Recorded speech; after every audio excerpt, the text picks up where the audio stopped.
You're listening to IRN, the Inception Radio Network, Chicago, Illinois.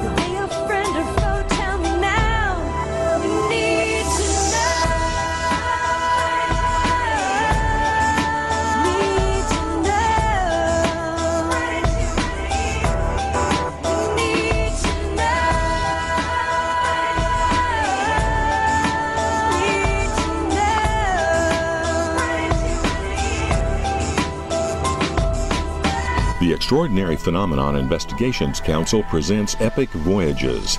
Come join us as we enter and experience the great mysteries of the world with tonight's host, Laurel Tague. Too much to learn, you say.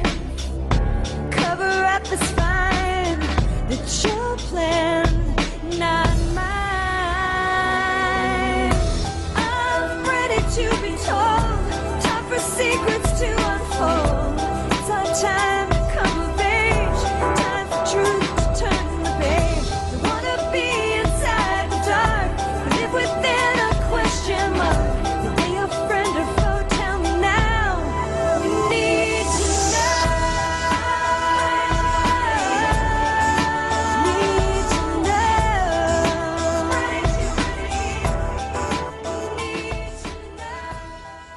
Welcome back, everybody, to Epic Voyages Radio. I'm your host tonight, Laurel Tague, and we have a super exciting guest tonight with some very exciting information. This is the Inception Radio Network, live online radio tonight for 2 hours, and we'll be rebroadcasting this show on Dark Matter Radio Network on Friday night at 8 p.m. Eastern, 5 p.m. Pacific. That happens every week on Friday. Also, Inception Radio Network archives all of our interviews here on their website, and we try to post them on the Epic YouTube channel, which I recommend you visit because we have hundreds of hours of video and audio there that goes back for several years, big names in the paranormal area, UFOs, all kinds of things. And check out our Facebook page, too, for Epic Voyagers. Our guest tonight is Dr. Louis Buff Parry. His website is Louis Buff Parry, no spaces, LouisBuffParry.com.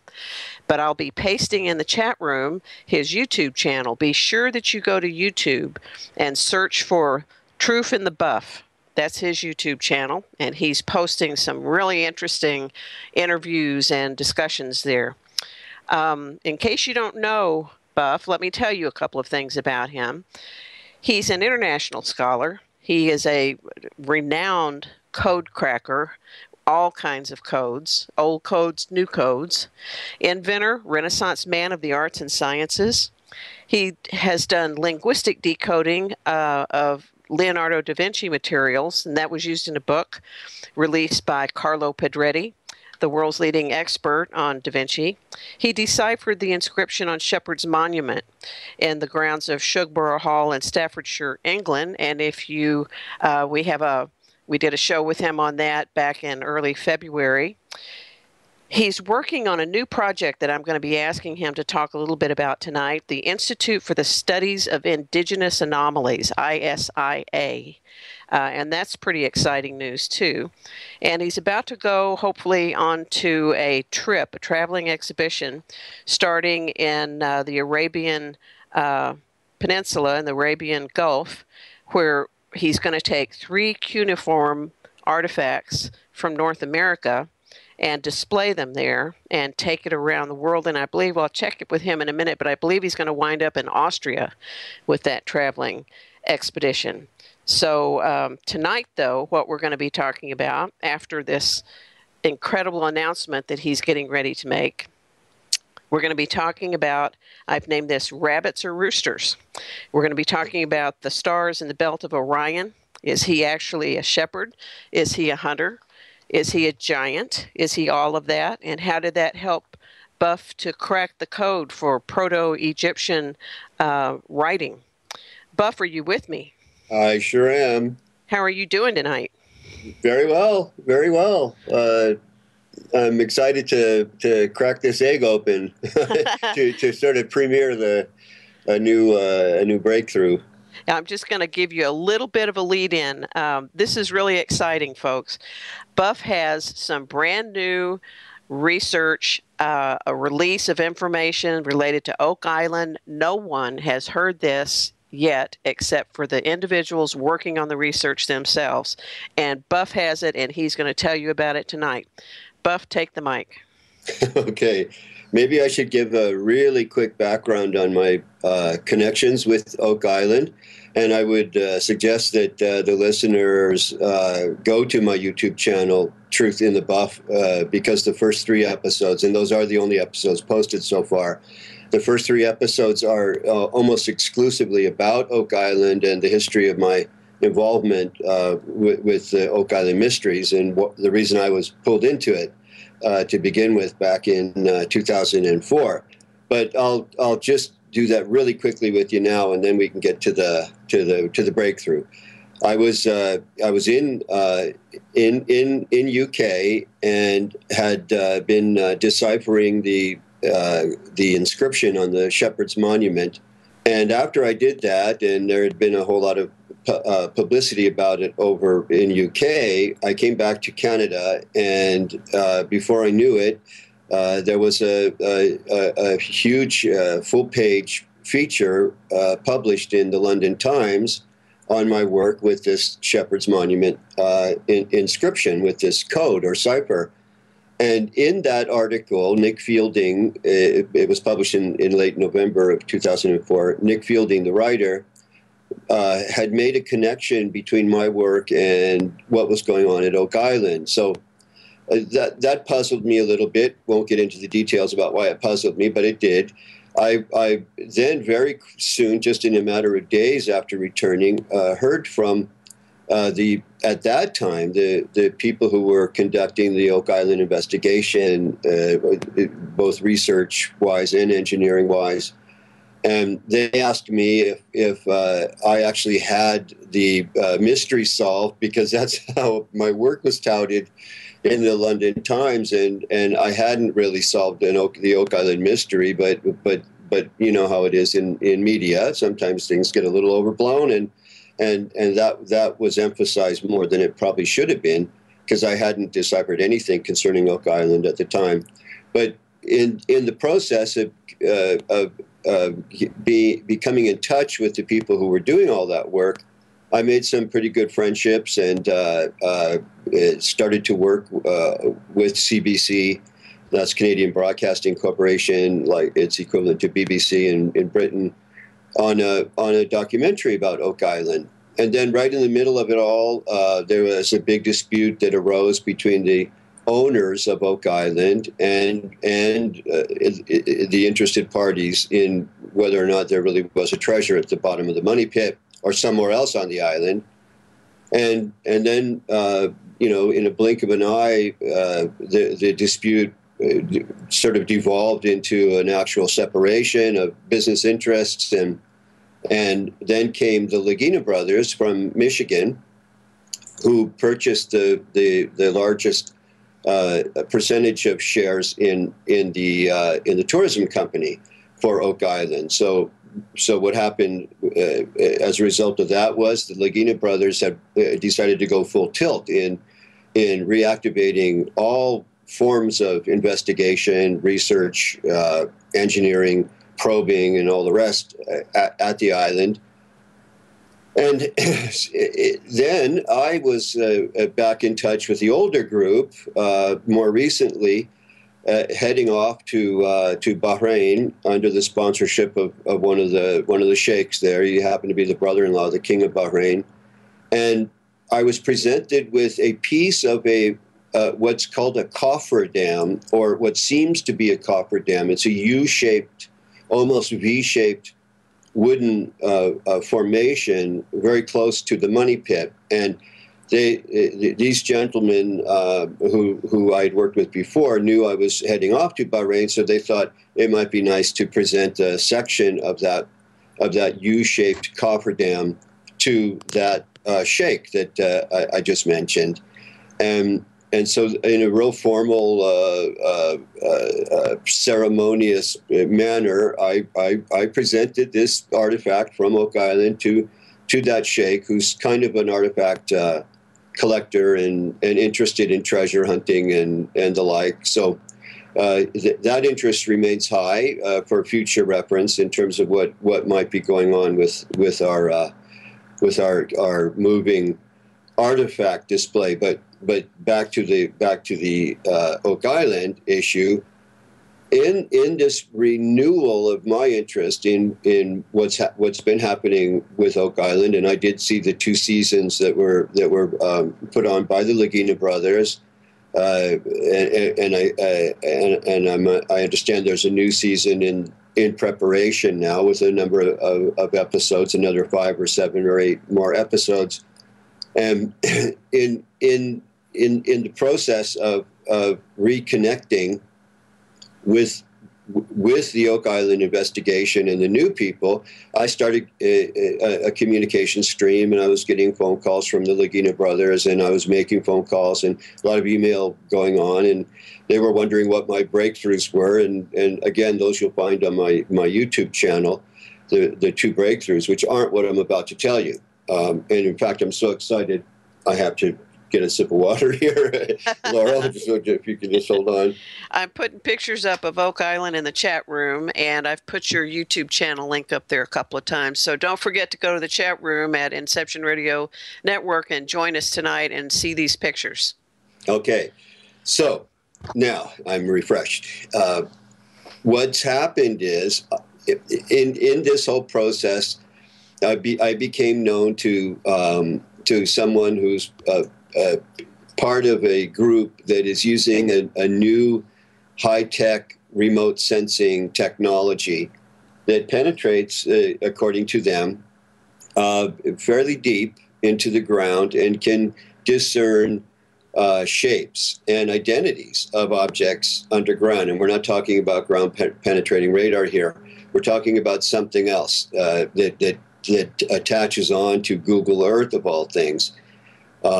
So the individual's name is Klaus Donna, who asked me if we could somehow make a presentation to the Lagina brothers about the use of this technology, because Klaus and his partner had discerned in 2 scans something on another part of the island.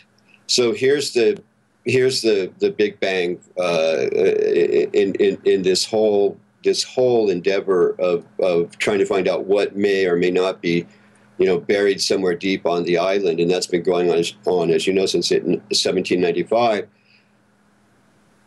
After he described to me, what it was that they thought they were seeing, which includes gold, silver, copper, and jewelry, he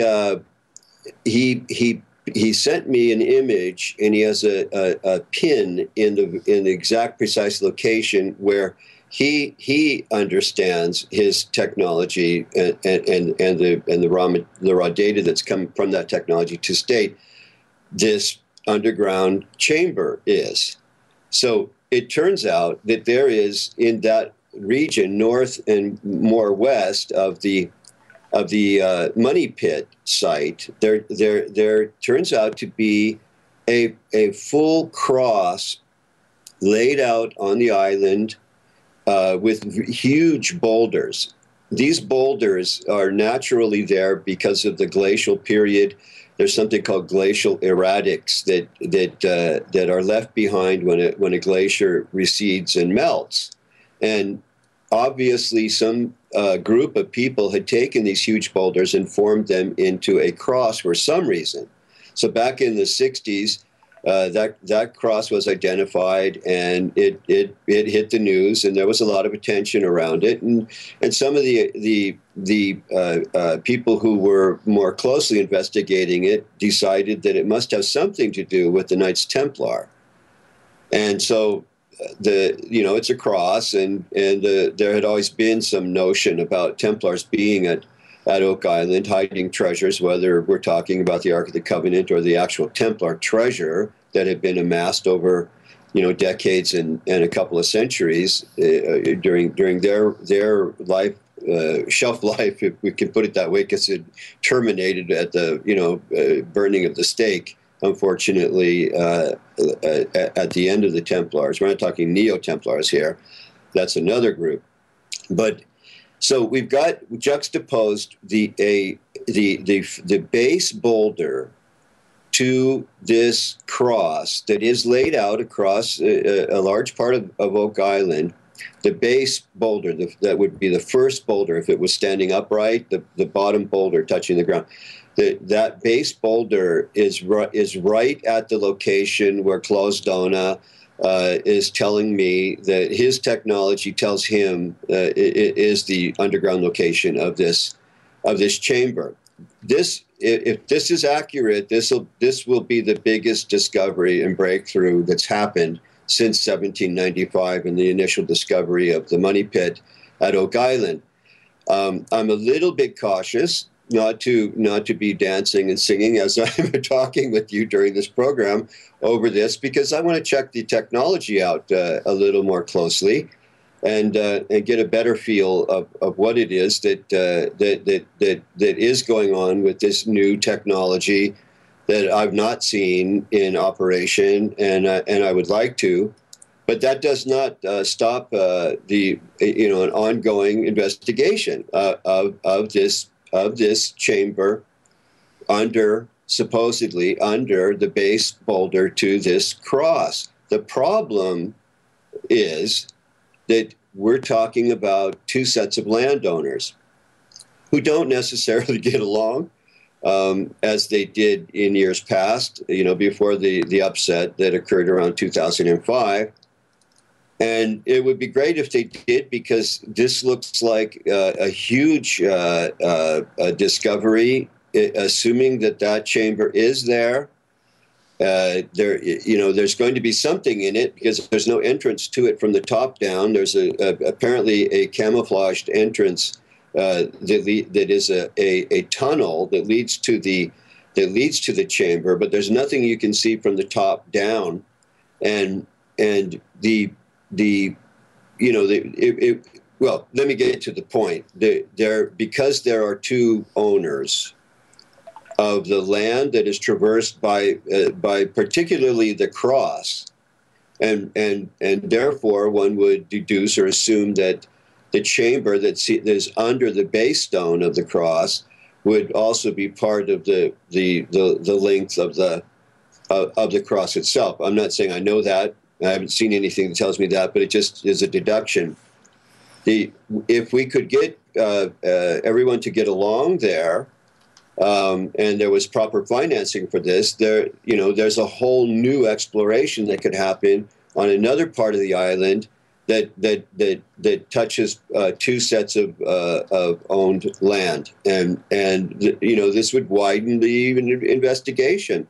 The person who owns the land that I'm talking about, which is not owned by the Lagina brothers or Blankenship. They're in a partnership through the ownership of the tourism company. Who owns the majority shares is the Lagina brothers, but Blankenship owns part of that too.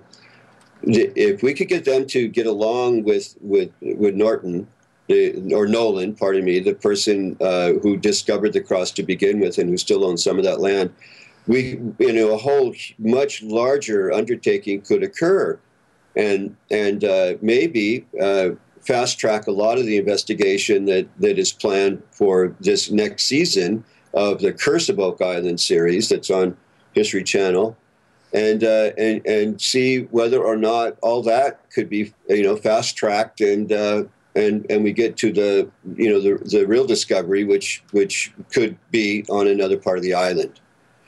So that's it. That's the breakthrough. What to do at this stage is to try to perhaps engage both parties of landowners to come to an agreement so that a reasonable investigation could occur. In so many ways, this kind of treasure, ultimately belongs to humanity because of what it means in human history. I mean, I'm not suggesting anybody would hoard or conceal or not, share any findings, but I think we out here who don't own any of this are getting itchy, and we want to find out what really is there. And now we have this breakthrough, and I know there are interested parties who would lend some assistance to looking at this new possibility. That's just when I heard about this from Buff yesterday, I just could hardly believe what I was hearing. Buff, I've been pasting into the chat room that image of Oak Island where it's got the cross, Nolan's cross, drawn on it, and the base stone that Buff is talking about on that map. And this is a map, and Oak Island looks like a little elephant. Smith Cove is up by his trunk, and Jodrey's Cove, I guess I'm saying that close to right, is at the north end where his back would be. You see a cross with a couple of red kite-shaped figures drawn over it, connecting dots underneath it. The stone that I believe Buff is talking about is the southwest stone, which is just above one of the roads. I think it says Common Road or Detour Road. That's correct. So that gives you an idea of what we're talking about. And on this map, if you look due east of that, you see Money Pit on that same road over towards the little elephant's trunk. So that's quite a ways away. And for those of you who may have been watching the series, in between that bottom or the base stone of the cross and the Money Pit, almost on a straight line, you'll notice a kind of a brown shape. That's the triangular swamp that they've been investigating on so many of the episodes, trying to drain it. And they say they found coconut, what is it, Buff? Coconut fiber. What? Fiber there, which will explain the significance of that. Well, they found coconut fiber in a couple places. In one of their drill hole experiments, they brought back up some coconut fiber. Coconuts don't grow anywhere near Oak Island. I mean, obviously they grow in the Caribbean, but they definitely don't grow near Oak Island. And coconut fiber used to be used as a packing material for cushioning, highly valuable objects. It's used as an insulator for all kinds of purposes. It's used as a filter of many things, water in particular in this case because of the flood tunnels and tripping the flood tunnels and so forth that is built into the Money Pit as a way to keep people from getting to the treasure. The fiber was employed also in the tunnel construction. So to find coconut fiber there is sure evidence that humans, have been fooling around at major depths of that island. And why would they be doing it if they weren't using it for insulation, for padding, to protect valuables? Mm-hmm. Several people in the chat room, Buff, are already, we have very educated chat room members. They're aware that for not just hundreds, but maybe thousands of years, boats have been sailing by through the Nova Scotia, through that locale in the eastern side of Canada. And there are many, many stories associated with various pirates, with the Templars. You and I were talking about the support for the Jacobite uprising. It's had a lot of individuals and maybe cultures and civilizations passing through that area over time, hasn't it? Yes, and to me, the one that of all those that you just cited, the one that is the most compelling and has the most sound evidence to support it is the Jacobite theory. that no one is talking about. They're talking about a theory that relates to what I'm calling the Jacobite theory. The Jacobite theory is as follows. There was a man named William Phipps out of Boston who was, I believe, associated with shipbuilding. And he discovered in 1687, he discovered a treasure ship, a Spanish treasure ship called the Concepcion, close to the Bahamas. And on that treasure ship was a whole lot of gold, a whole lot of silver, jewelry, fancy porcelain, copper. And he took all of the silver to England and presented it as a gift to King James II. This is fully recorded. There's a whole lot of information available about this. King James II knighted William Phipps and made him Sir William Phipps. So Sir William Phipps comes back to North America, and he was planning to take the gold off of the Concepcion and bring it to King James II. But King James II, in less than a year from the time that James had knighted Phipps, was booted off the throne. And what Jacobites would call the usurpers took the throne. People who didn't have any right to the throne became the new monarchs in a new dynasty that ended up producing the Kings George, the ones that the American colonists fought against. And, as a result, America became a new and free nation and a republic. By defeating King George, and we know that story. The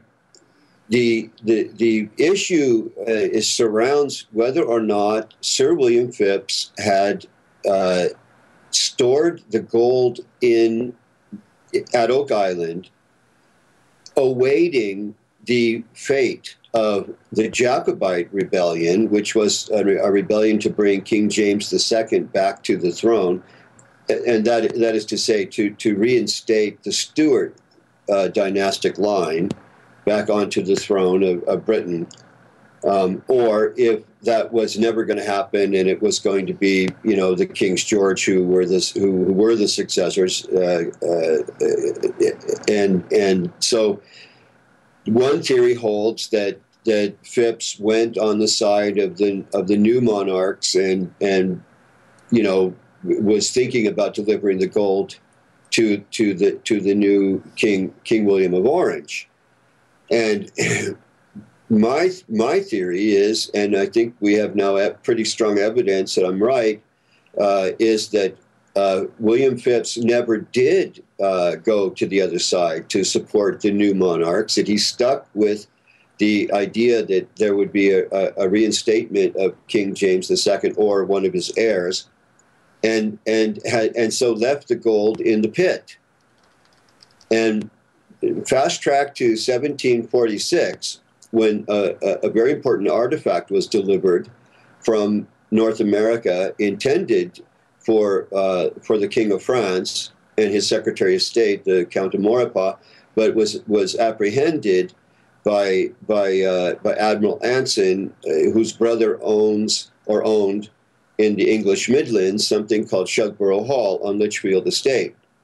And that Admiral Anson had, in 1746, apprehended part of the fleet that was led by Admiral Le Jonquière. So some of the ships, they were partially crippled because of a battle that had happened over here on this side of the puddle, and because there was a big storm that had also done some damage to some of the ships. So some of them were very easy to corral, which is what Anson had done.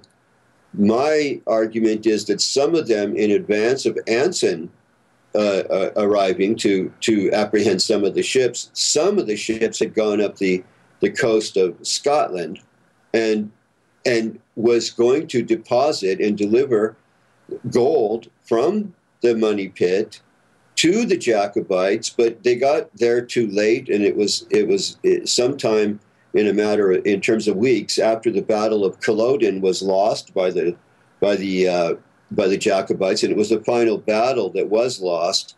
So that gold has gone missing, although some of it was salvaged. It's known to have arrived. BBC is working on a documentary about it. They've got their own archaeologists who are investigating this, and so the gold that was delivered, I'm saying, is the gold that Phipps had left in the money pit, and later Jacobites had taken out to bring to their comrades who were in a war, in effect, against the forces of King George. But they lost. So the Jacobites lost. The gold is missing, but we know it was delivered. And I'm arguing that it had been taken from the money pit itself and delivered to the Jacobites to help the Jacobites buy weapons and, to finance their rebellion against the false monarchs, or what they call the usurpers.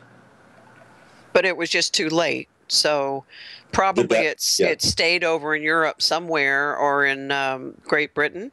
Yes, there are people still looking. They have found some of it. So, it's there.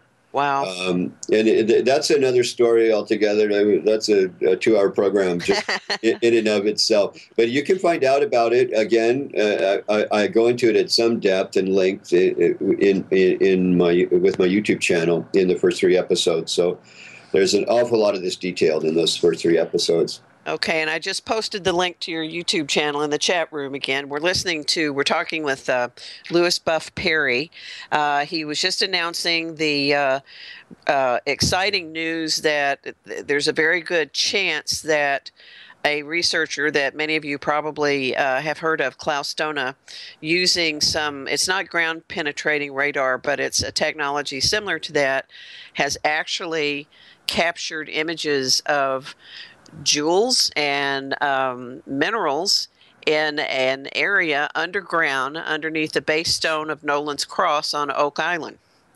So if you missed this, then go back and listen to our rebroadcast on Friday at Dark Matter Radio Network, or check out the archives here at Inception Radio Network sometime Sunday or Monday. This is just excellent. You heard it here first. You're the only ones that know it besides Buff and the researchers involved personally in the study right now. So thank you so much, Buff, for being willing to share that information with all of us tonight. Well, I was getting really uncomfortable holding on to it.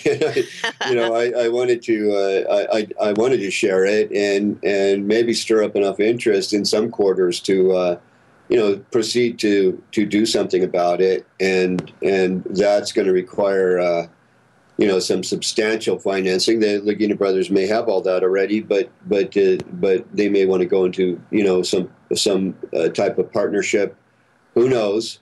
Mm-hmm. And let them have a look at this technology and its results, and make a determination. I know there are people who would be interested in partnering with this project now that there's such a possibility that an actual chamber has been found. And I'm not saying I accept it entirely because I just haven't seen the technology. I haven't seen all of the results. But I'm not saying that it's impossible at all. I'm suggesting it's quite plausible from what I understand so far about it. Well, I'm sure when they get that research vetted that we'll be hearing about it in all sorts of venues, and then we'll know, won't we? Sure will. Maybe I'll be the messenger to tell you about it.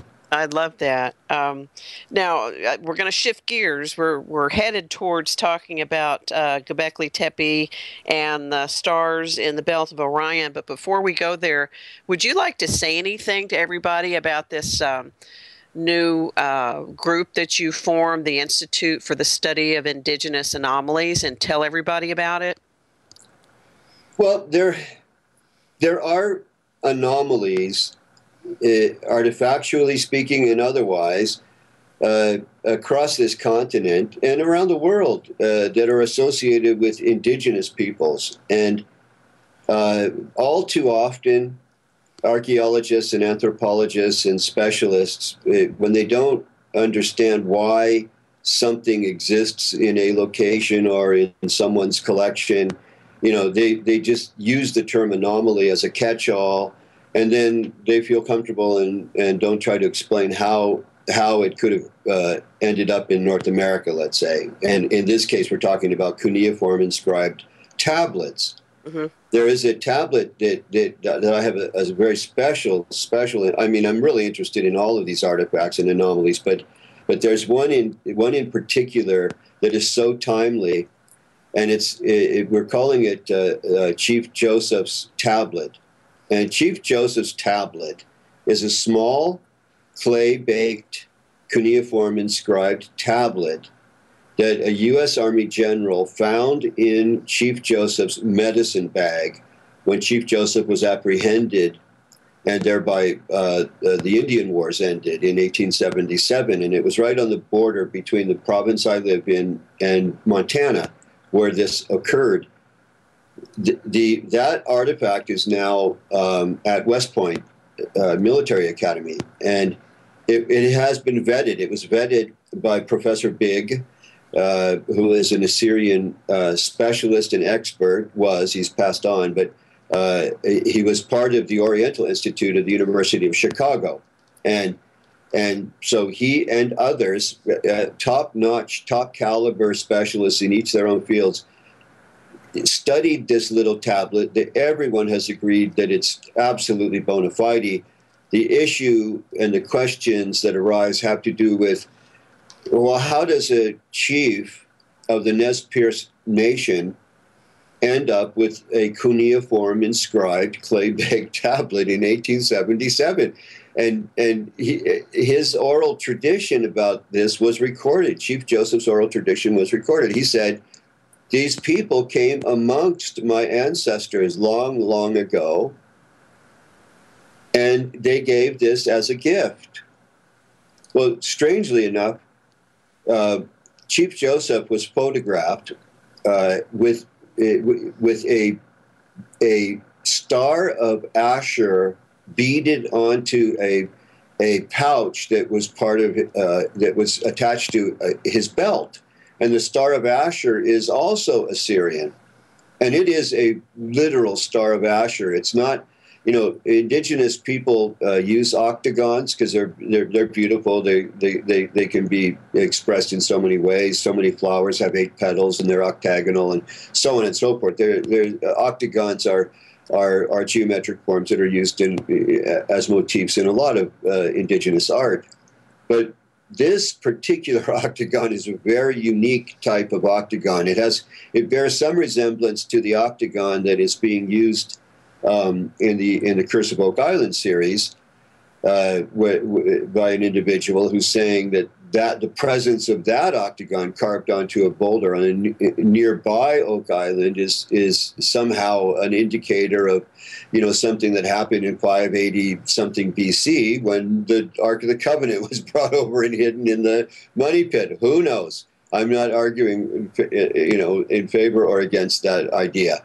But there is a similarity between the octagon that's used as evidence of what I just said with this octagon called the Star of Asher that Chief Joseph was wearing. And so we have Chief Joseph with an Assyrian Star of Asher beaded onto a pouch. We have him with an Assyrian inscription, and I've traced the almost certain location where that tablet came from. And it's in central Anatolia. And it was during the reign of an Assyrian emperor, not of Anatolia, but of some regions of Anatolia where there were commercial communities that had formed up for trade purposes and represented the Assyrian Empire in another people's land. And that's what this is about. And the time period is right. That'll take again another program just to get into the details of all that I went through to find the veracity of this tablet and where it probably came from. But the point to all of this has to do with in so many ways with the contemporary situation that's occurring with the Assyrian people. Assyrians are by UNESCO standards the only indigenous people identified in the Middle East, and ISIL, is busy slaughtering them all, systematically wiping them out, and they are pinpointing systematically all Assyrian artifacts and treasures in the major cities that they're sacking, and destroying these 4, 5, 6,000 year old treasures. So in the midst of all of this, we have the Assyrian people since 2010 publishing articles in a newspaper called the Assyrian Times, embracing the Nez Perce nation as a part of their own ancestry because of Chief Joseph having this tablet and the Star of Asher beaded onto his pouch. I'm not saying that there's that kind of a connection. I'm definitely not saying that. But I find it, heartwarming in the midst of tragedy and all that's happening right now and all that's happened to indigenous peoples of North America to find this bridge, this outreach that has been made by the Assyrian people to the Nez Perce people because of these two artifacts. And there's just something precious about that, and it should be further explored. So I'm going to do that, and my institute's going to do it, and so the institute is dedicated to specifically something like this. It's an anomaly. What is a cuneiform inscribed tablet doing over here? Turns out there are others, though. There was one that was dug up by Mrs. Joe Hearn in Georgia in 1963 when she was preparing a flower bed for a flower garden. There's another one that was found in Ohio, and then there's yet a second one that was found also in Georgia, and then there's an ironstone that has Dilmun. A Dilmun inscription. And Dilmun is a script form that preceded cuneiform. And Dilmun is old in the same way that the Indus Valley script is old and before Egyptian hieroglyphs and before cuneiform. So now it also coexisted with cuneiform. And the question is, the ironstone tablet found on Shawnee Creek in Oklahoma, with the Dilmun inscription, is it dated to the time of the Chief Joseph's clay tablet that has the cuneiform inscription, and then the lead tablet in Georgia these are the three I'm most interested in, and the lead tablet in Georgia that also is dated to the same time, and that time is 2042 BC. So 2042 BC, we have those two cuneiform inscribed artifacts dated to, and it turns out that the ironstone inscription it deals with a subject that is the goddess Inanna, who is the primary, fundamental original goddess of goddesses, if I can put it that way. Her continuum ends up producing Venus, for example. The ironstone is dated. This ironstone tablet, if we want to call it that, or ironstone, it's really not a tablet, but it is used as a tablet. It doesn't look like a tablet when you see it. The date, the approximate date that's been estimated is around that same time of 2040 BC. So, what was going on? What could have been going on in North America? We know that the vetting process has, it has produced no question about the veracity and authenticity of Chief Joseph's tablet and of the ironstone.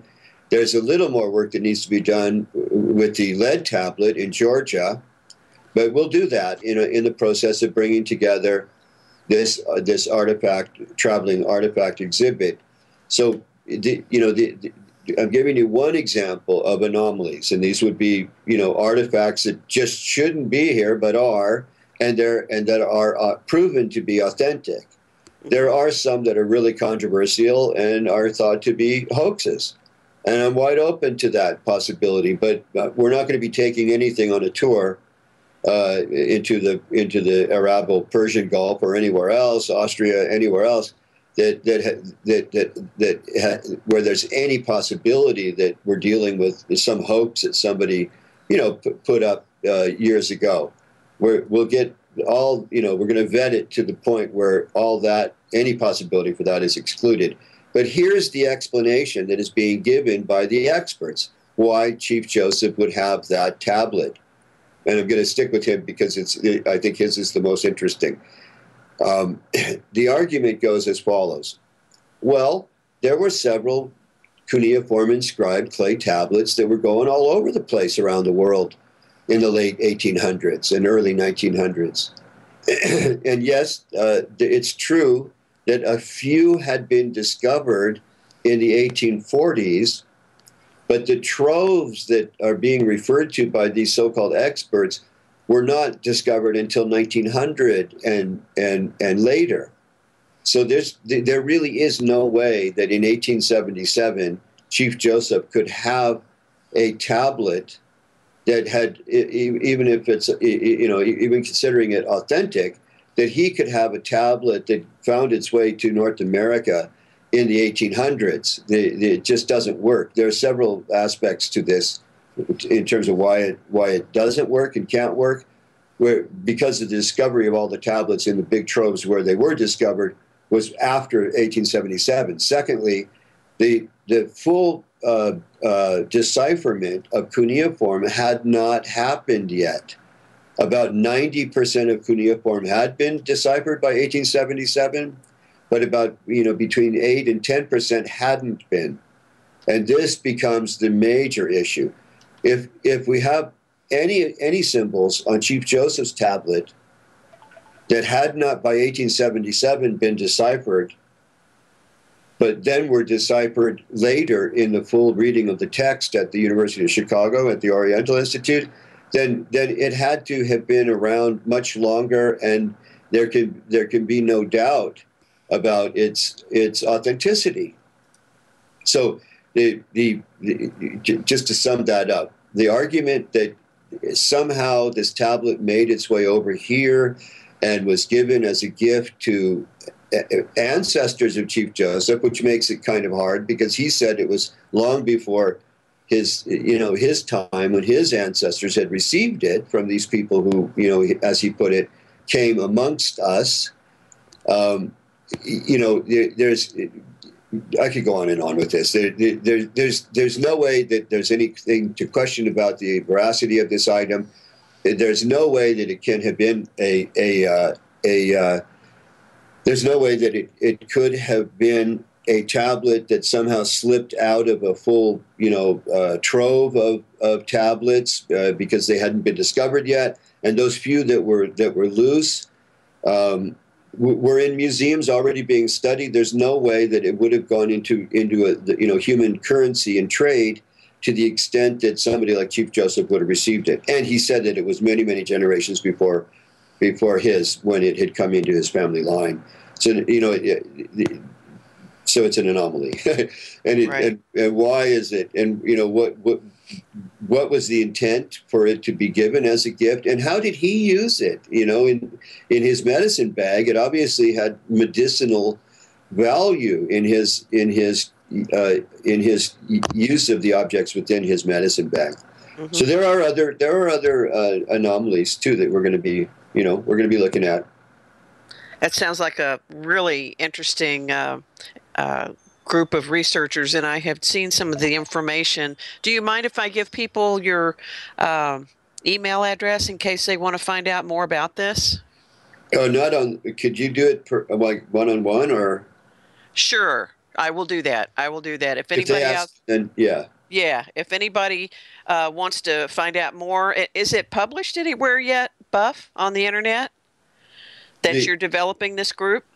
No, we just no. Okay. It will be at some point, but there's no need to do it now. Okay. We're not seeking, to advertise. We're not wanting to advertise it because it's not really functioning yet. So we need to get a little more structure, fundamentally to ISIA.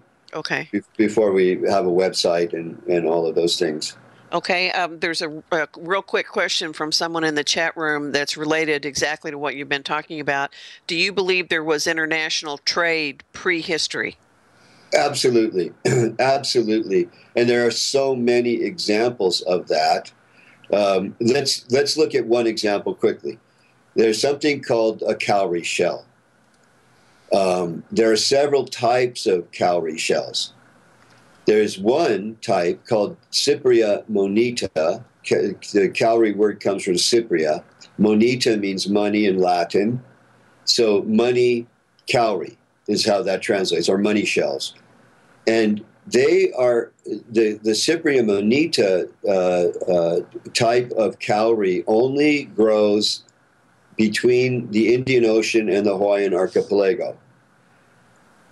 And yet, they're found in collections and bundles of indigenous peoples over here dating back to the 8th century. How do we get in North America thousands of cowrie shells, Cypria moneta cowrie shells, over the centuries and so many centuries before Christopher Columbus if there wasn't trade? And it turns out Cypria moneta, cowrie money, was used as money across Africa, in Europe, across Eurasia, India, and in the oceanic, extensions. So it was already a money throughout the rest of the world. People came here with those shells, obviously because of their appearance. And I'm not being gross when I say what I'm about to say, but money has a lot to do with fertility, and so the objects that were used as money in early times often were sexual fertility symbols. So there were two shells that traveled together in North America for trade. One was called the dentalia. It's a gastropod that only grows on the shore of Vancouver Island, and it looks like an erect phallus. The Cypria moneta looks like a vagina. So the two went together, obviously, and were used in trade together. And we find them together. The Smithsonian has a huge collection of these shells that I've poured through myself. In old bundles, you find these shells, indigenous bundles that are hundreds of years old. The Kapina culture, which is the American Southeast. The Kapina stands for copper and galena. The truncated, pyramids of mounds. Moundville in Alabama, for example. Those are all part of the Kapina people, and they had like 20 and 30-foot chains of these shells that I saw myself. Wow. In fact, there's a photo of me holding up one of those chains when I was doing research down in Alabama on all of this. So yes, the answer is definitely yes. There was plenty of trade going on internationally before the time of Columbus. We know for sure about the Vikings now. That's absolutely undisputable. But keep going, and keep going further back and back. You're gonna find more and more evidence that shows that while it may not have been continuous trade, there was trade, right. And there is a lot of missing copper.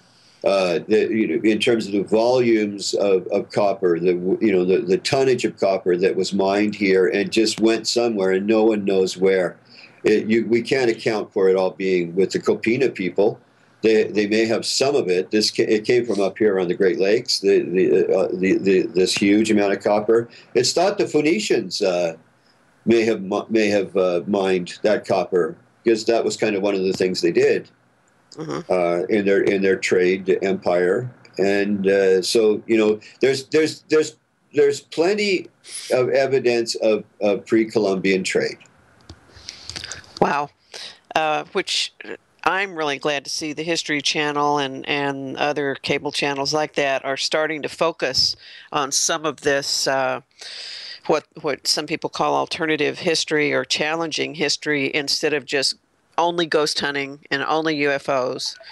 We're starting to hear about some of these other things, the elongated skulls and technology, especially in building, that we can't figure out how a civilization 2 to 5,000 years ago could have developed what they did with stone tools. So that's just fascinating. It's an interesting time and a wonderful timing to be able to see things like this on the internet and on some of the cable channels, because it's faster and better than trying to find the books to read about it. It's good to keep an open mind in this time we live today, but it's also good not to form a religion about all of this, and where you have to believe in something in order to be acceptable, and I see that also happening. I'm not saying there weren't giants or Anunnaki or Nephilim or, anything else. But what I am saying is, let's keep an open mind across the spectrum and look for real evidence. And if there are people that are setting out to suppress evidence, we should be attending to that collectively. Because I know conspiracy theorists think that, there's an attempt to cover up some of the findings that have been made lately, especially around issues of Anunnaki and Nephilim. So then let's go at it. Take them to court, whatever's needed. If there's evidence that is being suppressed, then action should be taken. Instead of, getting paranoid and coming up with new theories that are defense mechanisms. There are things that are mysterious, and there's no question about it. But so let's explore that openly and not demand of each other that you accept my 10 Commandments, in order to be passing through this threshold in this new religion, of the new age. There's plenty to be curious about and to be looking into, but let's not settle yet. I think we're way too young. We're too early to be settling into 10 Commandments for the new religion. Right, and I think all the facts aren't available yet either. Exactly. That's kind of my point. They're not available yet. Not enough is available, but there's enough that has come forward that makes you want to keep probing and looking into it. I'm going to interject this because I know we'll be going into it shortly anyway.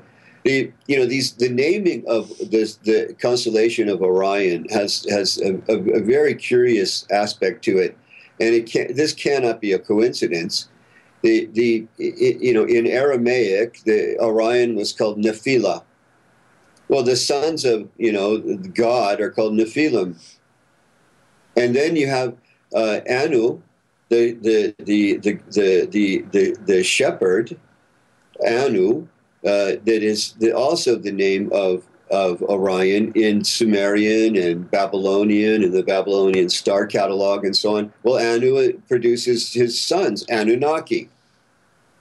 So you've got these two groups of entities thought of as being aliens who have come to this earth, both being sons of identities that have been the names of the constellation of Orion. And I just find that to be compelling. That's a great segue and a lead-in, and I can't believe that we've spent the whole hour talking about things leading into it, but we're going to take a break now. It's time for our break, and we'll be back in just a couple of minutes. Don't anybody go away. This is Epic Voyages Radio, and Buff Parry is with us tonight. We're getting ready to talk about Gobekli Tepe and Orion's Belt and how he cracked the code for the languages with it.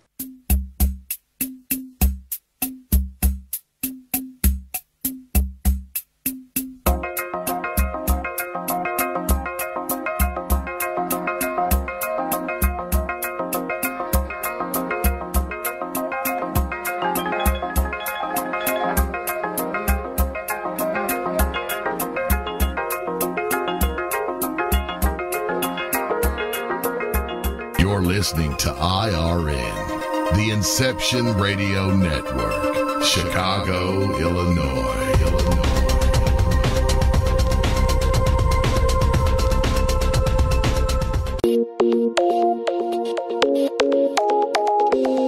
Hello, Inception Radio Network listeners. Would you like your favorite show to be played live on air? Well, now the choice is in your hands with IRN's Live Request Portal, an easy way to request your favorite show with a simple click. IRN's Live Request Portal now gives you exclusive access to all the shows. How easy is it? Simply type a show name or a guest name, click requests, and even write a dedication message. That's it. Try it now. Simply visit InceptionRadioNetwork.com, click on the Live Request tab under the show menu. Playing your favorite show is just a mouse click away.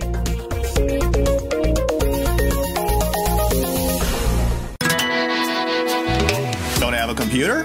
Is your internet connection down? Don't worry. Use your trusty cell phone or landline and call into our listen line at 401-283-6700 to listen to the Inception Radio Network 24/7. Again, that call-in number is 401-283-6700. For the Inception Radio Network, I am MJ. Are you a fan of Inception Radio Network?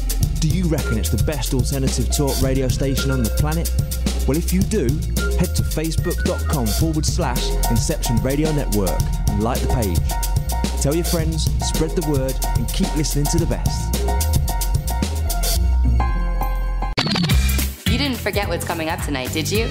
Hi, Inception Radio Network listeners. This is Amanda. Never miss that interview you were looking forward to or the show on your favorite topic. Follow IRN on Twitter, I_R_N, and get reminders about the evening's live shows as well as fun and important updates throughout the week. That's I_R_N, and never miss a great show again. Hi, can you hear my voice? Imagine how many other people can hear it too. If you have advertising needs, then look no further. The Inception Radio Network currently has openings for on-air advertisements and radio show sponsorships. Given any thought to your target demographic? Inception has you covered there too. Advertising on a network gives you multiple opportunities to advertise on a wide variety of radio show broadcasts, and we have one to fit every advertising need.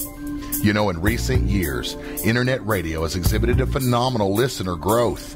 An Arbitron Edison survey shows that online radio boosts at least 33 million unique visitors each week and 54 million each month. And that number amazingly continues to grow. And these listeners are a part of many businesses' core demographics.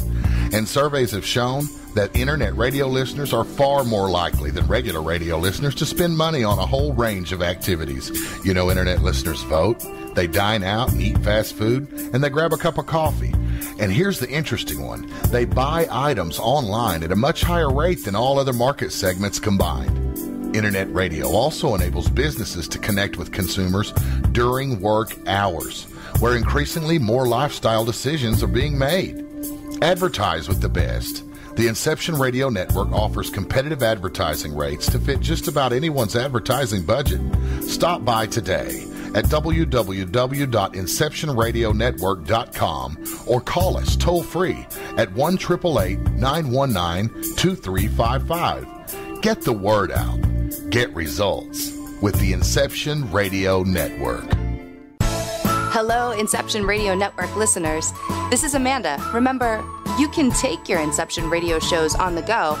Just download the Inception Radio Network app for your iPhone, iPad, or Android smartphones and access live shows, past shows, guest lineups, and much more. Just visit the iTunes Store or the Google Play Marketplace and download it today for free. Howdy, this is Joe Mars. I'm inviting you to tune in to Epic Voyages, 8 p.m. Central, 9 p.m. Eastern, Monday nights, right here on Inception Radio Network.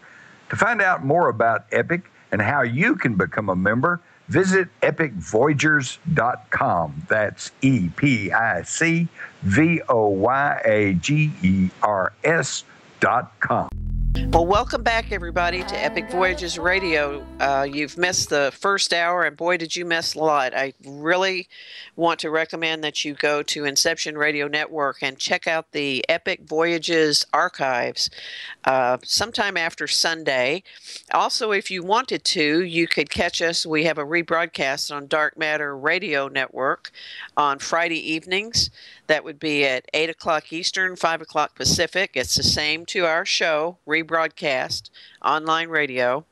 And plug real quick here for our epicvoyagers.com website and our YouTube channel, where we will also be posting this interview, and our Facebook page. We've been talking with Louis Buff Parry, whose website is Truth in the Buff on YouTube, and I'm going to put the link up there in just a second in the chat room. But you could go to YouTube and just type in Truth in the Buff, and you'll probably land right on it. And we're getting ready to switch gears a little bit now and talk about the connection between Gobekli Tepe, the famous excavation, I think that goes back 12,000, maybe more years in Turkey, and the stars in the belt of Orion, and how Buff came up with the information to crack the code on Proto-Egyptian language from those, what seemed to me to be pretty disparate elements. So, Buff, are you ready to talk to us a little bit about where we were just about to go at the top of the hour, the Gobekli Tepe and the stars in Orion? Sure. Okay. Should we start with the event that brought me into it to begin with, in terms of the code breaking? And yes, I think a little background would be really helpful. Boval and John and Anthony West and all of that. I've been doing a lot of this kind of work for many years, and had realized that over the course of ancient time, civilizations would rename stars and constellations and features of those constellations with their own languages and their own mythologies, their own lore, and it dawned on me that we had been taught to believe that the only reason we can read Egyptian hieroglyphs has to do with the fact that Champollion cracked the hieroglyphic code, and that always troubled me, to say the least. It always troubled me. I never could figure out how it was then that we have the belt of Orion, 3 stars with a series of names that are ancient Egyptian and ancient Sumerian and so forth, that then become Hellenized, if I can use that term, with Greek titles assigned to the stars, and then become Arabicized with Arabic titles assigned to the stars that seem to return to the pre-Greek accounting that is given in the meaning of these names. So I got into that, and I started realizing that there are certain terms that sweep across that part of the world, and actually deep into Europe, and almost all the way in the other direction to the Pacific, that come from some original single sources. And the one that I especially focused in on was Osiris and Asur. Asur is the proper way of saying Osiris in ancient Egyptian. There is no Osiris in ancient Egyptian. It's Asur. And Asur is Sar. And Zar and other similar sounding terms like Kaisar and Caesar and Sarah, and it goes on and on and on. Azari, the Azari people, Azerbaijan, this Azar root just runs through all the language families. It doesn't seem to be, exclusive to just one language family. And it struck me that there has to be a different way of understanding how it is that languages spread and words are shed into other languages than this glottochronology stuff, which we won't get into right now, but I'm bringing up that term because it's the tool that's used by linguists to determine the age of languages and certain age brackets within a language. And I think there's another way to do it, and I call it lateral shedding. So I looked deeper and deeper into it and found several examples of terms like Azar and Sar that seem to come from a single source and spread out relative to early civilizations in certain regions. Now, with the breakthrough I made on the names of the stars of Orion, what occurred was to find all of the meanings in Arabic of each term that was used and to determine whether or not they had any relationship to the cosmology, to the afterlife belief system of the Egyptians in terms of the names that the Egyptians had assigned to those three stars of Orion and to Orion itself as a constellation. And sure enough, the Arabs knew the account, and we're supposed to believe that nobody could read the Egyptian hieroglyphs at the time that the Arabs assigned these names to the three stars of the belt of Orion, but the three names tell the story of the Egyptian afterlife in the same manner that those three stars represented, that story in earlier civilizations' lexicons. So what does this mean, and what does it prove? What does it do? It means that Champollion was not the savior who deciphered the hieroglyphs. If Arabs were after sweeping across North Africa, were renaming stars and telling the ancient Egyptian afterlife story in the names that they gave to the stars, and particularly the belt of Orion and its reflection as found in the sorting out of the three pyramids on the Giza Plateau that take the same linear sequencing that the three stars of the belt of Orion take, with the third star being slightly askew. And that's there's material all over the place about this. The problem is that nobody's bothered to really look into the language roots of these civilizations when they named the stars of the belt of Orion and Orion itself. And we're not interested in amassing the idea that those star names tell the whole story of the afterlife, and that you have to find the order and sequential nature of these names and these stars in order to realize this, that they do in their names tell the story of the afterlife. So, Laurel, if you don't mind, I'm gonna run down a list real fast. Okay. Of the different names of the of Orion itself. Okay. And it's almost chronologically accurate, but not quite. In Sumerian, Orion has been called Anu, Tammuz, the shepherd of Anu, and Pap Shukal and Ninshabar. That's Sumerian. Babylonian and Chaldean, Tammuz, it was the most common term used for Orion. Ancient Aramaic, it's Nephila. Egyptian, it's Asur. Orion was called Asur or Osiris.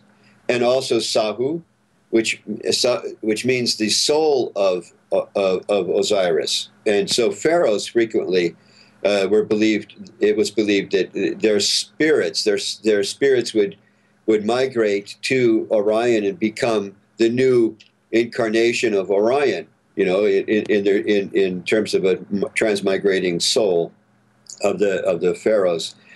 And maybe Ptah. Ptah is also considered as a possibility. It's certain that in Egyptian, Orion was called Asur or Osiris, and Sahu, but they're not sure if it was ever called Ptah. In Hebrew, the Hebrew is a really interesting one. The term Kessel is used in the Bible, in the book of Job and other one or two other books, and it means two things. It means fool or angel. But also in Hebrew, now these are the names of Orion, remember? Also in Hebrew, the name Giver or Gibber is assigned to Orion, and that means rooster, masculine man, and giant. So in Akkadian, and this one is very telling, I think, in terms of where did the word Orion even come from. When you do an etymological search, when you try to find out the origin of the word Orion itself, you'll find repeatedly that there's no known origin, except one possibility is given usually, and it comes from Akkadian, and it's Uruana. So Orion, right? And this Akkadian is Uruana. So that's pretty close. And I've posted these in the chat room. Okay, it means heaven's light, right? Now, Arabic, it's a pretty standard single term, and it's Al-Jabbar, which means the big one or the giant. And then Greek, of course, is Orion. And that comes from, I would say, it appears to come from Akkadian, and that's that Oroana. So now, when the Greeks changed the name to Orion from what they had known it to be previous to their ability and their power to be able to change names in the Greek Empire, they also changed the name of the rooster constellation that is associated with Orion, and if you see the human depictions of Orion, the rooster is always associated with the right hand of Orion and behind that right hand. So the Greeks changed the name from rooster, whatever that might have been in any of those languages, to lepus, and lepus means rabbit, and of course a rabbit would be hunted by Orion. A rooster would not be a likely, candidate for hunting because there's just no sport in it. They don't fly very well, and they're just easy prey, where a rabbit's not easy prey, and it's all about, the championship of hunting. So the Greeks changed two constellation names at one and the same time. Orion becomes Orion the hunter, and then obviously he's not going to be hunting roosters. That would be kind of a sissy thing to do. So they changed that to lepus, and that means rabbit. So there's a world of accounting in all of these names and how they relate to each other. But if you want, we can go to the belt itself and have a look at name changing, and I think you'll see what I'm getting at and why this is considered code breaking, and the importance of this realization in terms of understanding ancient history and how one civilization learned from the next. The belt of Orion has three stars. We think there are three stars. It gets really complicated in astronomy. One of them is a complex set of stars. We won't go into that. It looks like three stars. We'll keep it that way for this discussion. Okay. So Al-Nitak is the first. Al-Nilam is the second star. And Al-Mintaka is the third. And we will get to Gobekli Tepe from this once we go through this part. Okay. So Al-Nitak, Al-Nilam, and Al-Mintaka. And these are Arabic names. So let's look at what the Arabic meanings are. For Al-Nitak, the meaning can be limit, border, boundary, girth, enclosure, limited boundary. All of those meanings are assigned to Al-Nitak. Al-Nilam can mean the Milky Way, can mean the Blue Nile, It can mean the color indigo, the blue sapphire, the white water lily flower, and it's a woman's name, Al-Nilam. Al-Mintaka is a complex word construct. Al, by the way, means the in this use. So Mintaka. Mintaka, you'll note, in the word Mintaka is the word Nitak. Take the mit off, you have Nitaka. Right? Mintaka, take the mit off, and you have Nitaka. So this is a function of Arabic grammar where you add the M in the front of a word to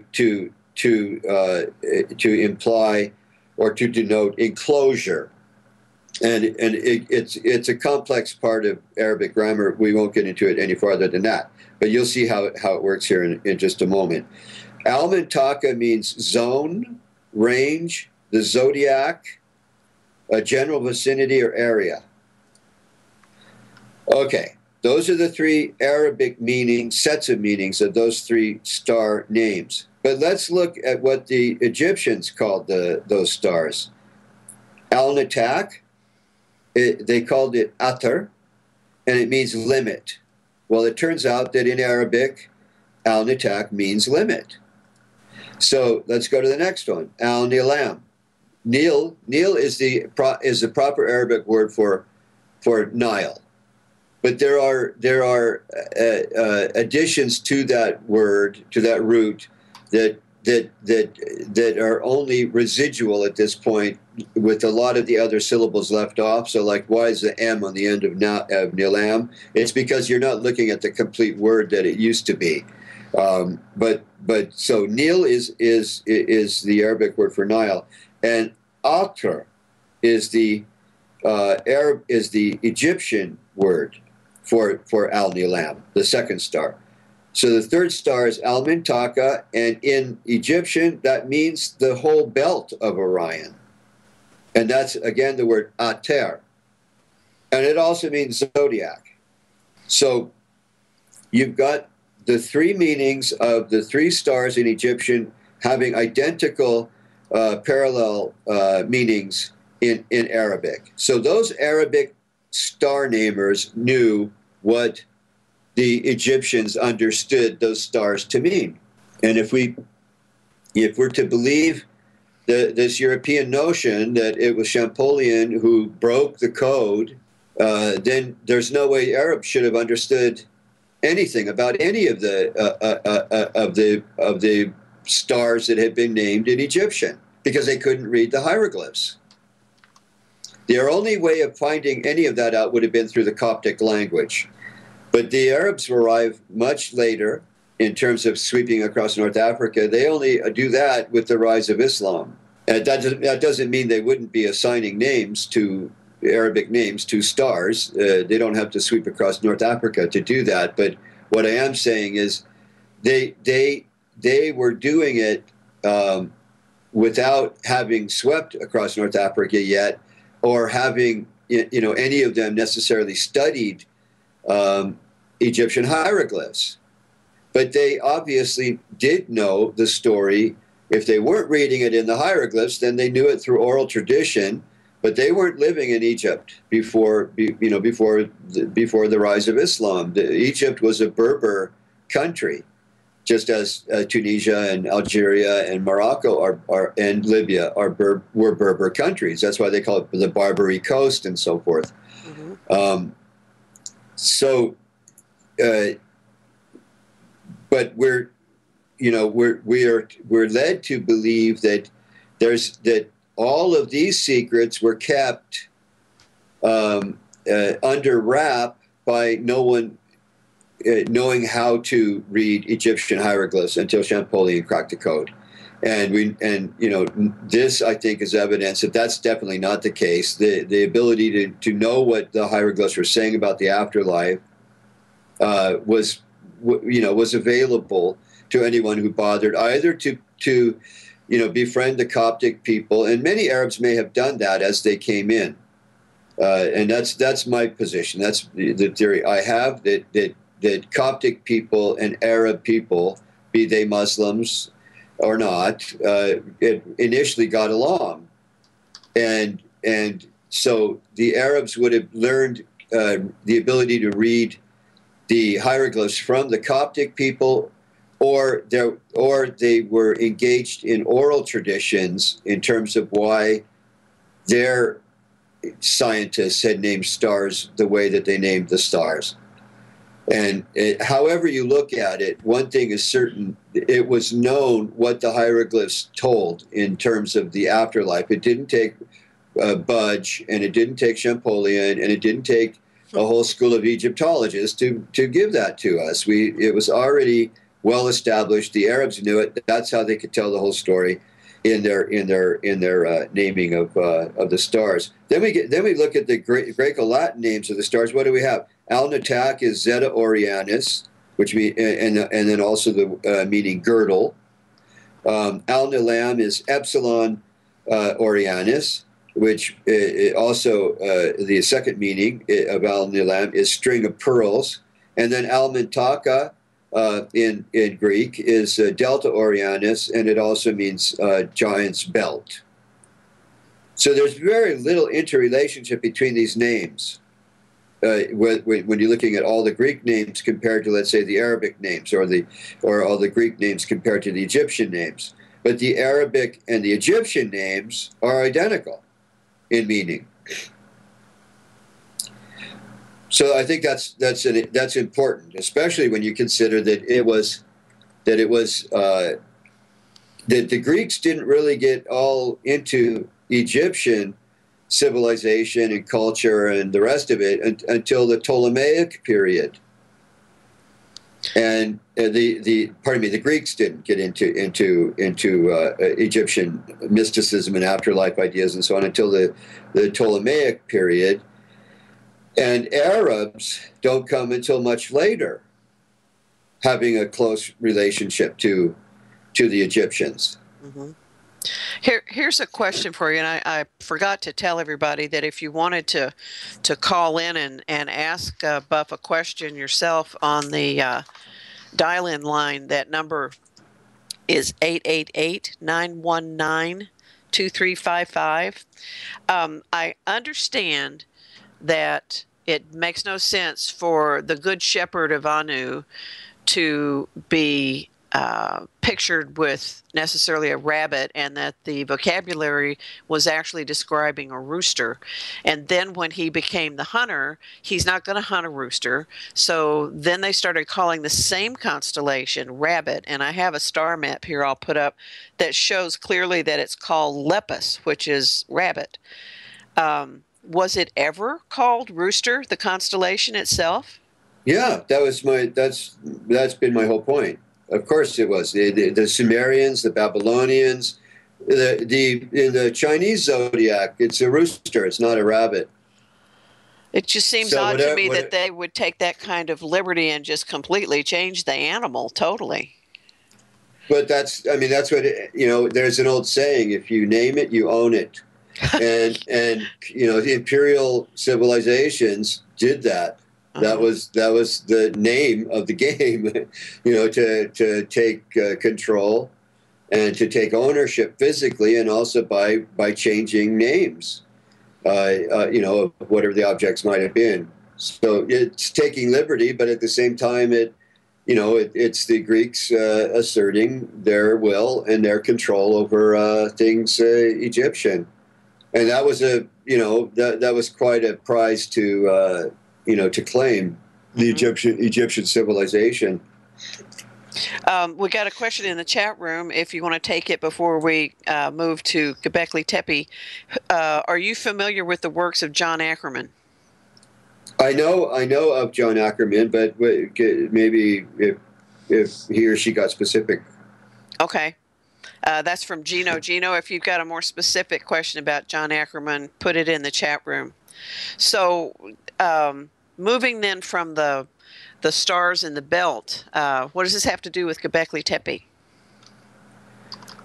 Well, Gobekli Tepe is a big, astronomical puzzle to a lot of people.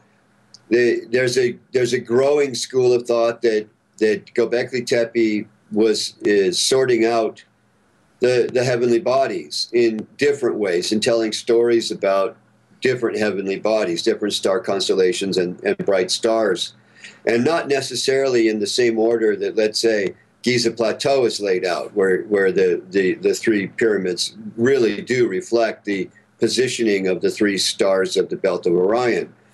In the case of Gobekli Tepe, there are proto and well, I'll use the term prototype names, or not names, but forms that look like the beginning of zodiac symbols. They're on the big pillars. There's this, on one of the big pillars, there's this H-looking shape that, if you look closer, looks like two birds with beaks that are facing each other, almost maybe holding hands.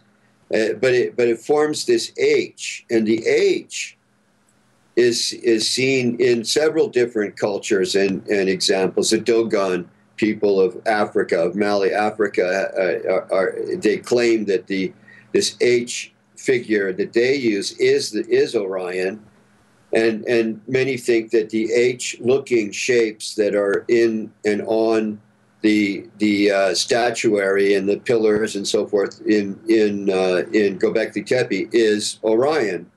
So what appear to be two birds with these two beaks could be roosters, indicating that other constellation, and certainly are twins, because they're identical to each other. It's a palindrome in shape. So the two are identical as you look at both of them. Why does that, why might that be interesting? Well, Tammuz, the word Tammuz, which is the name of Orion in Babylonian, Chaldean, and Sumerian and so forth, it's one of the names that was used. Often, many of these names run through each successive civilization. Also, by the way, so it gets very confusing unless you have it all charted out. But Tammuz, when you know what the kind of pan-Semitic term for twin is, which is Tamas, which is actually Demas. Like Thomas Didymus that we read about in the Bible, doubting Thomas in the Christian Bible in the New Testament, that means twin, and he was a twin. So Tammuz means twin. So we're also calling Orion twin here in terms of Sumerian, that used as well the term Anu. And shepherd of Anu, and then the other two very technical terms I mentioned earlier, Pop Shukal and Ninshubur. But Tammuz is also a Sumerian, Babylonian, Chaldean term for Orion, and it means twin. What I'm getting at, and I don't mean to be just jumbling all this together, although I kind of am, because Gobekli Tepe, I think, is a jumbling of prototype images and designs of what become later highly well elucidated zodiac symbols and names of and meanings of identities of certain constellations. We're seeing it in its prototypical stage there in the layout of Gobekli Tepe. Mm-hmm. One of the ways that I remember you described it over the weekend really made sense to me, and that was like it's a story without a backdrop of time behind it, so that it's timeless. It's not about timing anything. It's the story itself, which is the constellations and their representations. Exactly. And that through the skeins of oral tradition, and we know my colleague had actually discovered in the closest town, which is Shenli Urfa, to today, in today's Anatolia, Turkey, the closest town to Gobekli Tepe, the deep underneath that town are layers of an earlier people and of a fairly large population that lived in that site today called Şanlıurfa. And that those would have been the builders of Gobekli Tepe. There were enough, according to Jeffrey Rose. He did the National Geographic documentary on Gobekli Tepe. There were enough people, enough laborers living in that town to have been able to construct Gobekli Tepe, and his dating of what he found deep under that city, the layering under the city was almost 12,000 years old. So so the point I'm getting at is there was a large population that could supply the labor, but also they could continue the story. That there were large numbers of people in the vicinity of Gobekli Tepe who could go outward and tell the story, of what it was. And that would be a way. And by the way, I'm not saying that Gobekli Tepe is the last of a discovery of its kind. I'm sure there are going to be many more similar to Gobekli Tepe as time passes in that area, particularly. But I'm saying that there were enough people around to bear and transmit oral traditions associated with what Gobekli Tepe was and why it was used, what it was used for, and as a type of sort of chaotic, if you will, planetarium. It juxtaposed stars and the symbols for stars and the symbols of meanings of the stars in a way that is not meant to tell you anything about the precession of the earth and when, such and such is rising or setting necessarily. I'm not ruling that out because there is some evidence that also happened.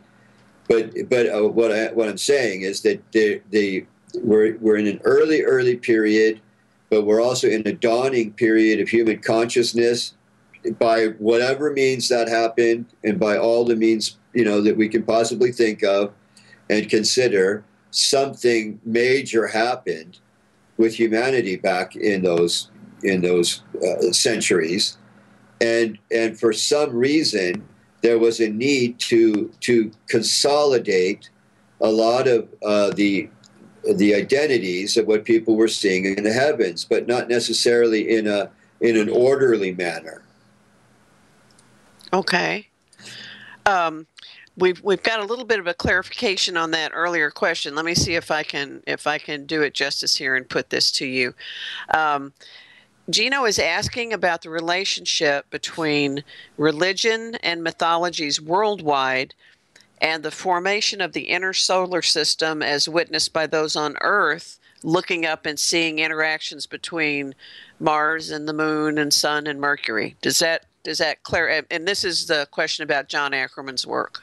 So you mean this? So above as below? I mean, he can't answer that. Yeah, I get where he's coming from. Yes, and I would agree if he's concluding that what we observed in the heavens had a profound bearing on the religious formations that humanity expressed. Mm-hmm. Totally. Without a doubt. That's the secret code of the Magi in the Christian phase of all of this. They were the astronomers, they were the number masters, they were, they held the secrets. And so the priestly orders, be they Magi or Brahmin and the others, had developed, systems of comprehension that eventually became ceremonies in emergent religious structures, not loose spiritual traditions. Shamanism fits both of these things. Loose spiritual traditions can be shamanic, but shamanism can also be an orderly religion. And many people believe that Gobekli Tepe was a shamanic temple. And I don't mean necessarily New Age scientists when I say that. They because of the number of animal motifs that you see there and the exquisiteness, the elegance with which they are created for 12 centuries ago, 12,000 years ago is just mind-boggling to me. They're beautiful. I've been pasting several of them in the chat room, and they're just, elegant is a perfect term for it. It's just elegant. They really are. And I want people to understand that, for example, the picture of the, looks like a panther that was climbing down one of those T-shaped columns. That was carved, the whole thing, including the column and the panther, from one huge piece of stone. It wasn't like they carved the panther and put it on there. That was all carved together. Okay, we got our caller on the line, Buff, and maybe he can help clarify this question. Okay. Gino? Hi, how you doing? Hey. Hello. Hi, Gino. Buff? Yes, sir. Hi, how you doing, Buff? Yeah, I wanted to ask you, I had asked you before about if you had knew of a researcher by the name of John Ackerman, and he's an astrophysicist, and what his thesis was, is that he was talking about the early formation of the inner solar system and the interaction of Mars, Venus, Mercury, and the Moon, and how it affected life on Earth. And from that, what people were witnessing in the sky, very close to Earth, as a matter of fact, Mars was interacting with the Himalayas about 30,000 kilometers above the Earth. And it seems that's where, according to him, where we got all of our worldwide mythologies, and I'm talking about in Central America, in Egypt, and it's really a fascinating thesis that he has. And what happened was, during this interaction, Venus had scarred the Earth, and Mars was situated over the Tibetan Plateau, which was the largest concentration of mass, so it attracted that gravity, and this is what people were seeing all over the Earth, and this is where we got a lot of our mythologies and a lot of our writings as to what they were witnessing. And it was over a period of about 3,600 years, and it was like a 30-year cycle where Mars came in and came out and came in and came out. And, we had all our, like you could say, the Great Flood in the beginning, and this is why they built the pyramids, and this is why we had our different, some of the things that were being posted in chat as far as the visuals. It reminded me, as far as especially the way the Egyptian headdresses were the plasma coming out of Mars and what people were witnessing. Are you familiar with that at all? Because it parallels a little bit what you're saying. You're taking a little bit different thesis, but it's in the same vein. Yeah, I take a very different approach to what you're talking about, but I think that there are similarities. If I can use an example, the octagon is associated with Venus and with Inanna, the initial goddess that ends up, producing the continuum, the end of which, the omega of which, I can put it that way, is Venus. Inanna is the alpha of it. And all of the goddesses like Hathor and Ishtar and Astarte and Aphrodite and Tanit and so forth fit in between those two. What the octagon, and I'm doing this in a real roundabout way, and I'm not going to really be answering fully what you're asking me, but I'm giving you, an example of the result of my approach to what you're getting at. The the evolution and use of the octagon, we can attribute directly to Inanna, and who was Venus even then. You know, when people saw Venus, they called the star, and they called her Inanna, in terms of the Sumerian people and the Dilmun people and Akkadian people and so forth. She is also associated with the lotus that has 8 flower petals, and so the octagon, you know, is an 8-angled geometric form, and so the influence, I guess what I'm getting at is the influence of heavenly identities on human culture and the profound way that it can reconfigure human culture can be seen in the octagon. There's a specific time the octagon infiltrates human culture from just generally nature, and it's that passage into human culture that has something to do with what you're getting at, with that nexus that you're talking about. Right. I've just not really explored that nexus in the manner that you've described it, and instead gone ahead and wondered what happens if you take the octagon out as something that passed into human culture. What would have occurred if we didn't have the octagon as a form in industry and architecture and all kinds of things? Had it not passed into human culture to begin with, and the passage into human culture was because of the awareness that had been brought about by the things you're referring to. Go ahead. He was basing a lot of his work on what he had read in the Ring Vedas in India. Yeah, and, the Rig Vedas.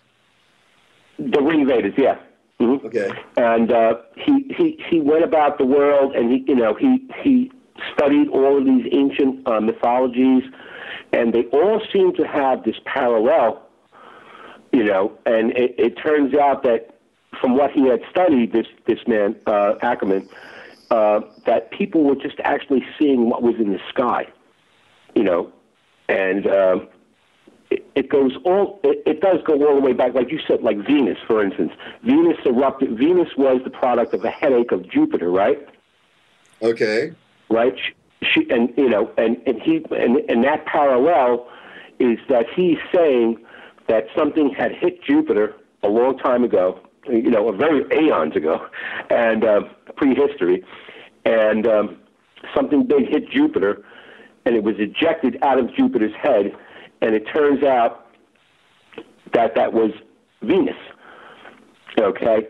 And Venus had traveled, okay, and was caught in the sun, earth, moon gravity, and was actually passed very, very close to the earth.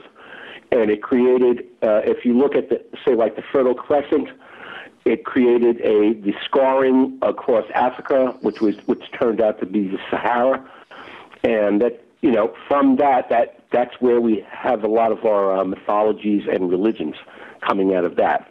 Even Genesis, Genesis, and in the beginning, the earth was void, and this is what happened. By the way, on this example you're using, if you go to Utnapishtim and Kaidu and Gilgamesh, to that account, you're going to find a stunning exact parallel, even in the words that many Jewish scholars think are Hebrew, that come from earlier non-Semitic Sumerian, in terms of Tiamat, for example, the depths of water, whether water is salty or sweet, that are in Genesis. The whole account is given in Sumerian writings so long before Genesis first emerges. Right, because even in the great floods, he was talking about the I mean, there was floods worldwide. I mean, what happened was during this interaction between Mars, Venus, and the Earth, is that what happened was the crust of the Earth was torqued. In other words, like if you take the crust of the Earth, it was twisted over. And what happened, it threw the oceans, it threw the Mediterranean, it threw everything. And they were talking about the great floods, all of these, calamitous events that had happened so long ago. And what you were talking about, I see a little bit of parallel there. And I was just wondering if you had derived some of I thought that you would be familiar with the thesis. That's why I'm so curious. Because I am familiar with the thesis. I have to also say I don't accept it all. To me, I didn't say I don't accept all of it. I said I don't accept it all. Right. So some of it's extremely, exactly. I mean, some of it's very interesting. But hear me out on this one, and I'll do it quickly because I think we're starting to run out of time here. Okay. There's 8,200 years ago, something happened of incredible proportions. There was an ice dam that built up on the strait on Hudson Strait. This is one of the exits out of Hudson's Bay, and we're talking mile high type ice dam, and it's at the tail end of the glacial melt. So that ice dam held back a huge amount of water. The ice dam collapsed. Water started pulsing into the Atlantic. That water, and this is now proven, that water caused the whole, the water level around the world to rise. So in the Arabo-Persian Gulf, there was an oasis that had all of the beginnings of what became Sumerian civilization. The Dilmun people would have come off of that oasis as the water started rising 8,200 years ago. And they settled onto the coasts of what's today's Iran and Saudi Arabia and Bahrain and Kuwait and, the whole surround of the Arabo-Persian Gulf. That is the flood. That is the flood that we read about in the Sumerian cuneiform writings and in Hebrew in the book of Genesis. That is the flood. It makes absolute sense. And when you get the terminology transferring from Sumerian into Hebrew, again, like Tiamam, Tiamat, these terms that are Sumerian and not Hebrew, but were used in the Hebrew text of Genesis to describe water, types of water during the flood. There's some we shouldn't settle. All I'm saying is we shouldn't settle.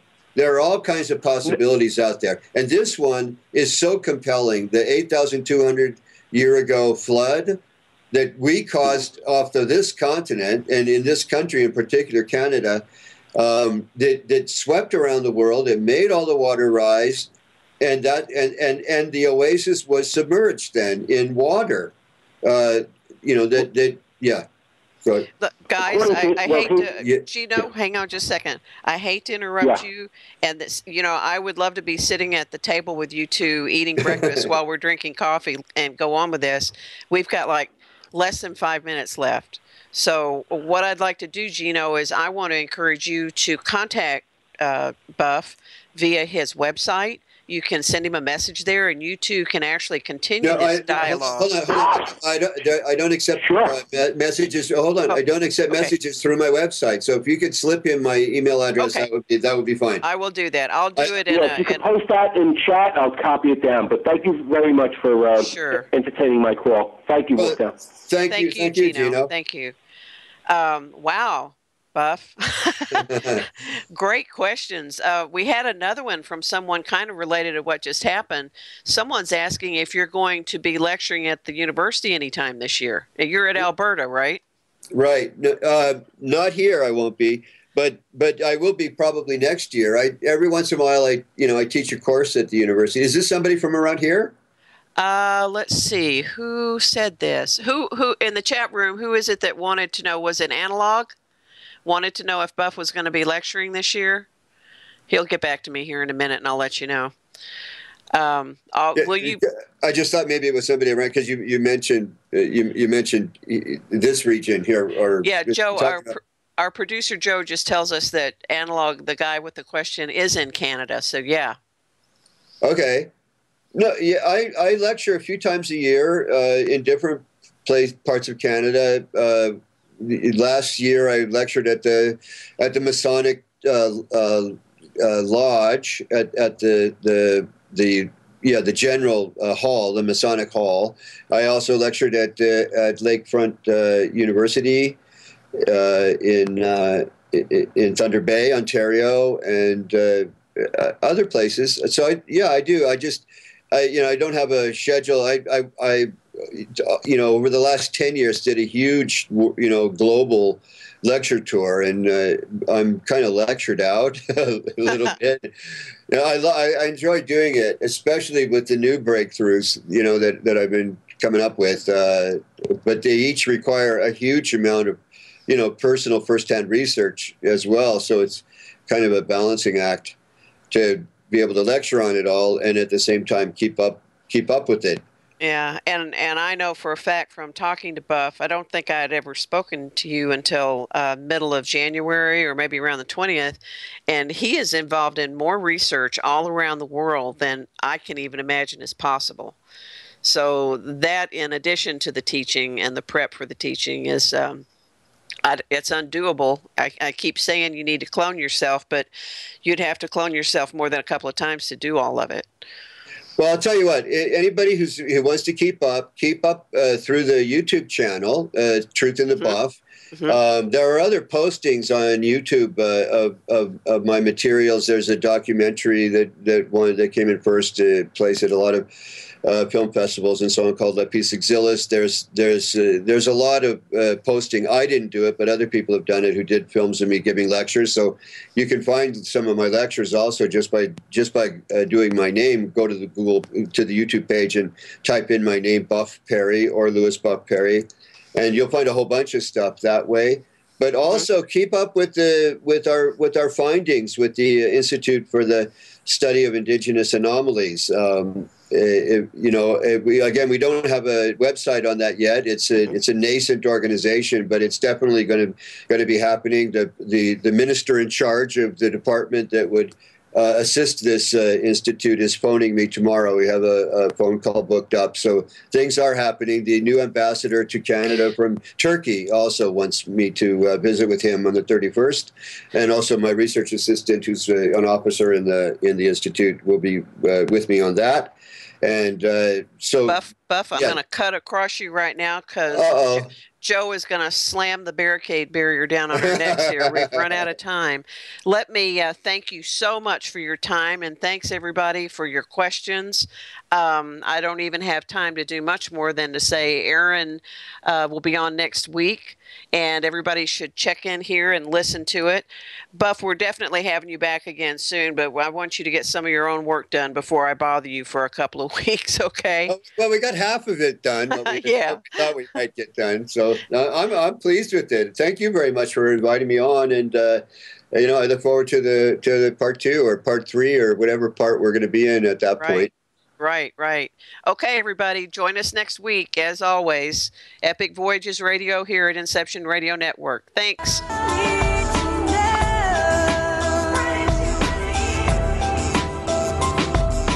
Thank you for being with us tonight. Please join us again next Monday evening for Extraordinary Phenomena Investigations Council's Epic Voyages. I'm Roger Peacock for Epic. Until next time.